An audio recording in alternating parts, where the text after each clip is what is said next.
Your Hoop Life with an interview. We're going to be interviewing Tanner Giddings in Denmark. Tanner, how's it going today? Good, Bennett. Good, good, good. Awesome. Well, let's. We were talking about Denmark. We want to be able to give me the team name. Let's dig right into it. What was the team name there? And this was your first year out of college. Is that correct? Correct. Awesome. So, what were your expectations? What was the team name, and how did it all go? So the team name was Vaelose Basketball Club. We were based out of 45 minutes train ride from Copenhagen, so pretty close by. And I say train ride because public transportation there is big. And we were in the we I can't what was I'm trying to remember what the league was we were in over there. The But we Denmark were, League. yeah, it was. Well, we were in the Denmark league, but they have like the basket league, which is like the NBA of Denmark, and then Okay. we were in the we were Division One, so we were a couple right below the top level league. Okay.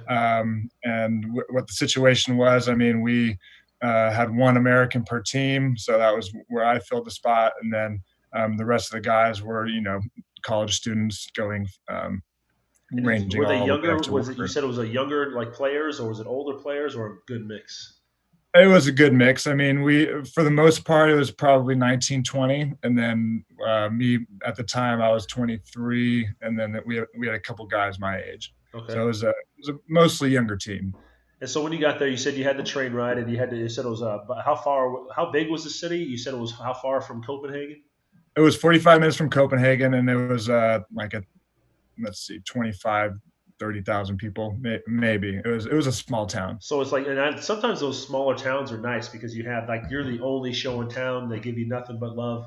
I Oh was yeah, like when I went play at the University of Arizona, or when I played in Slovenia. It's a little 30,000. You have one large sponsor, and the gym was only about 3 to 5 thousand people, but that 3 to 5 thousand people really got real rowdy in there when the yeah, games were very going.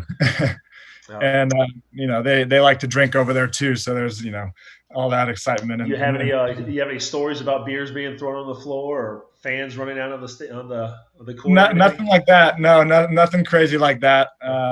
I mean, for the most part, they're all pretty good. I mean, it's like I said, it was all kids at that time on the team, so it was mainly the parents coming in to watch the games, and then they would have like maybe their high school friends or whatever Yeah, come yeah. in. And Okay. And so once you yeah. got there, what were the facilities like? Did you was it one central location where you practiced in the same gym and that you played in? What was the situation, and did they provide shoes? Did they provide practice uniforms? That type of stuff. So the gym we had since it was a basketball club, they had a specific gym that ranged from all the way up to our level, all the way down to 4 5 year old Yep. kids. So Club teams. yeah, so they have to kind of fill the spots, and we have limited gym time, but because we were the top team or top level team, we had a lot more opportunity to get in the Okay. gym. Um, and then what was the other question? I can't The remember. other one was like, do they provide practice uniforms? Did they like what Oh was the whole yeah, like living situation? Did they give you a car, an apartment, that type of stuff? Usually that's what happens right. like in a contract. Go ahead. Right. So we got practice uniforms. Didn't get any shoes or typical college. Like when you're here in college, you get Yep. all the works. Don't get any of that. Living situation. I live with the host family, so the president of the club and then his wife for the first half of the season, and then the second half I moved over with my one of my teammates and his family. Nice. A little bit And more then freedom. You can go out and drink a little bit more and a little live a bit, normal yeah. life. And I got First year got to away from home or college? yep, away from home, yep. Awesome. Well, And how? Go ahead. oh, I was just gonna say, as far as transportation, I didn't, they didn't give me a car. They gave me a bike, so I got to ride around Denmark on a bike. There you go. There you go. Yeah, Keep your legs fresh. Well, exactly. and then what was the last question was, if you feel comfortable, like what was the size of how many teams were in the country, and then the finances, were they pretty reliable on their countries? Because some countries are known for their unreliability, and they'll say, hey, believe me, just come for the next 2 weeks and we'll keep paying you. How was Right. Denmark? They were great. I mean, they paid on time, and then if I had any issues, like they would, help me out. Um, I was making over like my first year, I was making 1,000 a month, so it wasn't anything crazy, So but it you're was looking for the exposure and just to be out there playing. exactly, yeah. And then what was the other question And then it again? was just like, how would players get in contact with you? Like, if they wanted to be able to say, like Denmark, do you feel that Denmark was a place you'd want to stay, or is it a place that you would use it as a stepping stone to get somewhere better?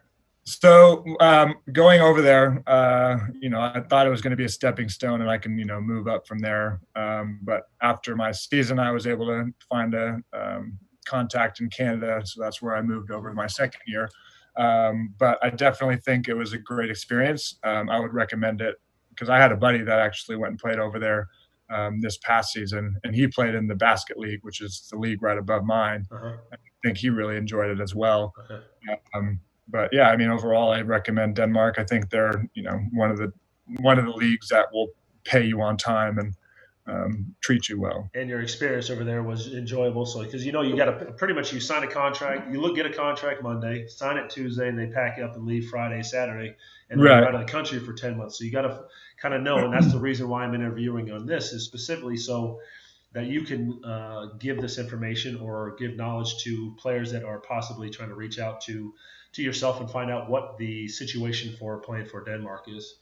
Any other last bit of words? Like, what would you best word of advice or any kind of silly stories that went on over there? Word of advice is just play your game. You get recruited because of the style of play that you have, and if you try to venture off and try and do these different things, it'll be somewhat noticed.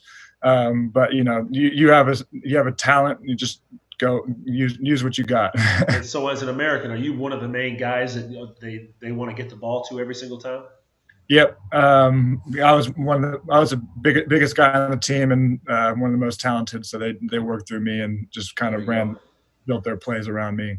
Awesome. Well, Tanner, I'm going to put your first and last name on here, and if anybody ever wants to get out in contact with you, Tanner Giddings, it'll be on the title, and I'll be able to share these videos with you. Thank you for your time. Thanks, Bennett. Yep.